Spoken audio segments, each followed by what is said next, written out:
નમસ્કાર ભાઈઓ બહેનો અને વડીલો, આધ્યાત્મની દુનિયામાં બધાનું ખૂબ ખૂબ સ્વાગત છે. મિત્રો, આપણા યંત્રવત યુગમાં જીવનનો થાક ઉતારવાનો એક હિસ્સો આપણા વ્રત અને તહેવારો છે. કારણ કે ઉત્સવોને મનાવીને ઉજવીને હળવાશ અનુભવાય છે. સાથે સાથે માણસ પ્રત્યે પરસ્પર આત્મીયતાનું એક વાતાવરણ ઉત્સવ દ્વારા પ્રગટે છે. ત્યારે તો આજે દરેક માનવીઓ ઉત્સવ પ્રિય દિન પ્રતિદિન બનતા જાય છે.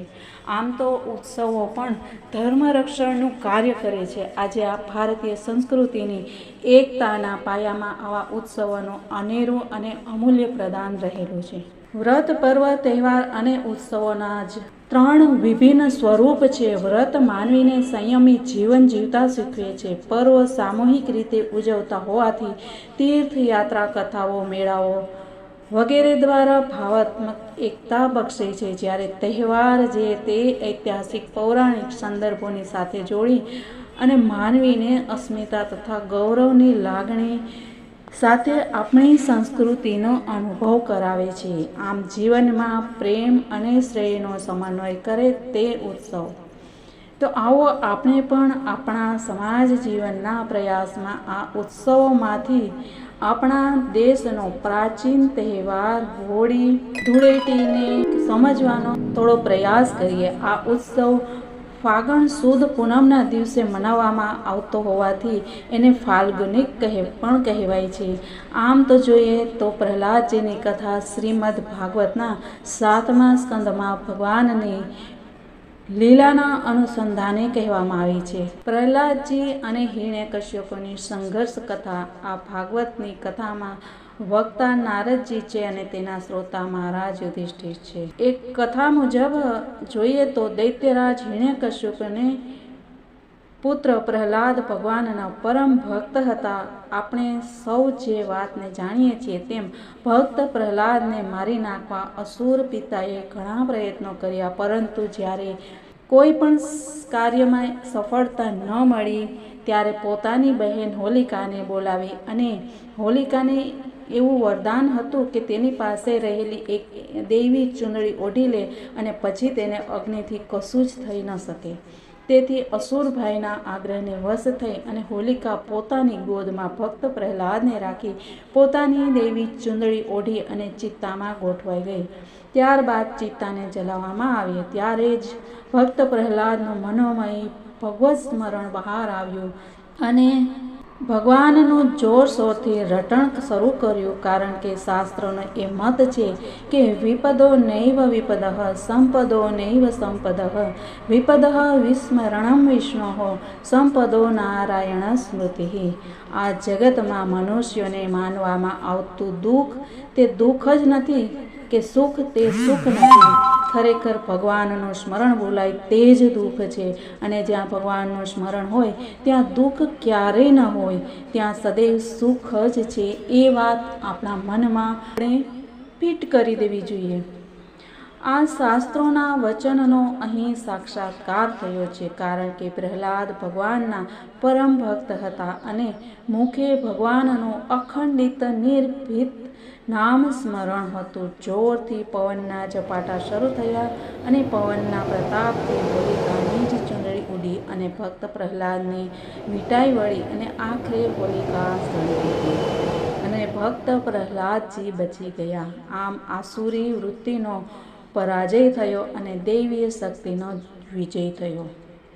આ ઉપરના પ્રસંગથી જ સતયુગથી આજ સુધી ભક્તની રક્ષાને, આસુરી વૃત્તિના વિનાશને સાંગોપાંગ સમજવા લોકો ઘેર ઘેર, નગર નગર, ગામે ગામ અગ્નિને પ્રગટાવી અને અગ્નિદેવને પ્રાર્થના કરે છે કે વિષય વાસના રૂપી અમારી આસુરી વૃત્તિઓને સળગાવી દો.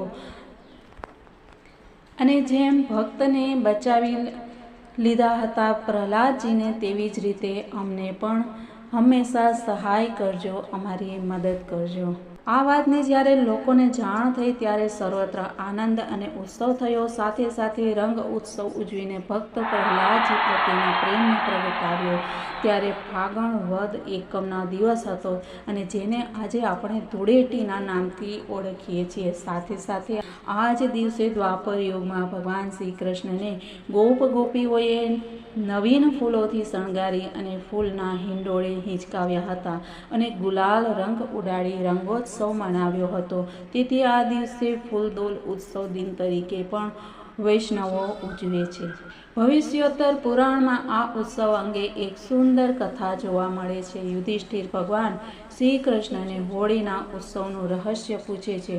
ત્યારે ભગવાન શ્રી કૃષ્ણ કહે છે કે પૂર્વે રઘુ રાજાના રાજ્યમાં ઢંઢા નામે રાક્ષસી દરરોજ સાંજ પડે બાળકોને ઉપાડી જતી. આમ ખૂબ ત્રાસ આપતી હતી. પ્રજાએ રાજાને રક્ષા કરવા ખૂબ વિનંતી કરી. રાજા રઘુએ પણ તપાસ કરાવી તો જણાયું કે રાક્ષસીને મહાદેવ શિવજીનું વરદાન હતું. દેવ કે માનવ અસ્ત્ર કે શસ્ત્ર આદિ ઘણાથી ઉપાયોથી તું મરીશ નહીં, પણ હા જો બાળકો આનંદ મસ્તી કરતા હોય તો તેનાથી મરણનો પૂરો ભય. રઘુ રાજાને આ વાતની જાણ થતાં તેણે રાજ્યના સર્વે પુરોહિતોને બોલાવ્યા અને આ અંગે શું કરવું વિચારણાઓને અંતે પુરોહિતોએ કહ્યું કે ફાગણ સુદ પૂનમના દિવસે બાળકો માટે આનંદ કિલ્લોલનો દિવસ આજથી નિશ્ચિત કરીએ. આ દિવસે હોલિકા રચી બાળકો ખૂબ જ આનંદ મોજ મસ્તી કરી રહ્યા હતા અને તેમની પાસે રાજાએ પ્રદક્ષિણા કરાવી. બાળકો દ્વારા હોમયજ્ઞ કરાવ્યો. તેથી રાજ્યમાંથી સુંઢા રાક્ષસનો ત્રાસ દૂર થયો અને ત્યારથી આ ઉત્સવ બાળકોનો વિશેષ ઉત્સવ ગણાયો છે. તેથી તો બાળકોને ખજૂર તથા ડાળિયા આદિથી વેચી અને આનંદિત કરવામાં આવે છે. આ ઉત્સવ વસંત ઋતુના આગમનની ઓળખ આપે છે. દક્ષિણ ભારતમાં હોળીના બીજા દિવસે રંગોત્સવને બદલે 5મા દિવસે રંગપંચમીને મનાવવામાં આવે છે. આમ આ ઉત્સવ તો આ સંયમના વિજયની યાદી અપાવતો અને ઊંડો ઉત્તમ મર્મથી ભરપૂર છે એવો છે તે જેથી તો સર્વોપરી ભગવાન શ્રી કૃષ્ણ ભગવાનનો પ્રિય ઉત્સવ છે. અગ્નિ પુરાણમાં ભગવાન શ્રી વ્યાસજીની કલમે લખાયું છે કે જકર જન્મ વિચ્છેદ પકારઃ પાપનાશકઃ તસ્માत् જપ ઇતિ પ્રોક્તો જન્મ પાપ વિનાશકઃ. જપ નામનો અર્થ જ એ છે કે જકાર એટલે ફરી જન્મવું જ ન પડે, પકાર એટલે પાપનો વિનાશ કરે છે. આમ જપ એટલે દરેકના જન્મના હરેક પાપોનો નાશ કરનાર છે. ભગવાન નામના અખંડિત જપ. ત્યારે જ તો આપણે પણ ઉત્સવના પવિત્ર દિવસે નિયમ લઈએ કે દરેક ક્રિયામાં અખંડ ભગવત નામનો જપ કરીશું અને પ્રહલાદજી જેવા નિર્ભય દ્રઢ ભક્ત બનીશું. ભક્ત પ્રહલાદે તેમના પિતાનો ત્યાગ કર્યો અને અસુરનો પક્ષ ન લીધો અને દ્રઢ ભક્ત કહેવાય. આને જ તો સાચા ભક્ત થવું તે કંઈ નાની વાત નથી. અને એટલે જ કહેવાયું છે કે સંત સુર કો સહજ હૈ, દો ઘડી કા કામ, ભક્ત બનના બહુત કઠિન હૈ, જીવન ભર સંગ્રામ. આમ એવા સાચા સુરવીર ભક્ત થઈએ કે સત્યને માટે સમગ્ર જીવનભર અંતિમ શ્વાસ સુધી ઝઝૂમતા રહીએ. ત્યારે જ આપણા ઉપર પ્રભુની કૃપા થશે. જેમ પ્રહલાદજીને રક્ષણના અર્થે સ્તંભમાંથી પ્રગટ થયા તેમ આપણે પણ આવું જ કંઈક આ ભક્તિ દ્વારા સાબિત કરીએ ત્યારે આપણો આ જન્મ જે છે એ સાર્થક થયો મનાશે.